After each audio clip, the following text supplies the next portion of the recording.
Firmer session here in Europe this morning with the UK's FTSE 100 index up around about 0.4%, while the Euro Stoxx 50 index has gained around about 0.5%. In the currency space, the euro is under a little pressure against the dollar. It's softer, while in the peripheral bond markets, both Spanish and Italian peripheral bond yields aren't really doing much. They're going nowhere. So very calm here in Europe this morning. Good morning. I'm Ishaq Siddiqi. Welcome to another Daily Market Bite. I'm going to give you a quick idea of what's going on in stocks today. So Alcoa unofficially kicked off the fourth quarter earnings season in the US. Alcoa, one of the biggest aluminium giants in the world, a bellwether in the US, reported inline numbers. Well, they're actually better than expected in the headline front, but in line on other metrics. Pleased analyst expectations on that side, and encouragingly, it came out with a very optimistic global demand for aluminium for 2013 outlook. It did have a warn on the ongoing budget battle in the US being one of the biggest unknowns for corporates in America at the moment. So it set a positive tone in Asia overnight. That's fed through into the European session. An encouraging start to the US earnings season. It's still very early at the moment.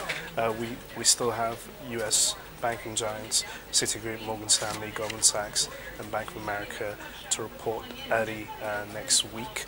So we'll get some further insight as to how corporate America is doing, but at the moment the positive tone has been set, and European markets are encouraged by this. The spirits have been lifted across the board. At the same time, it must be noted that after 2 days of weakness here in Europe, it provides bargain hunters with a bit of opportunity to come into the market and pick up stocks at a lower level, so that's also coming into play.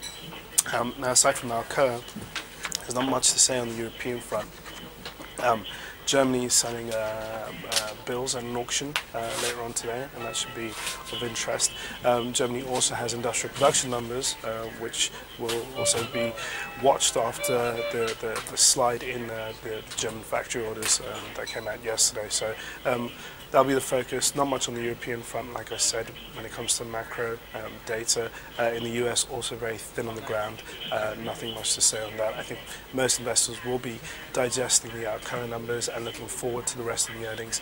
Outlook statements are going to be key for this earnings season, as they're going to provide, well, mostly set the tone for 2013 earnings.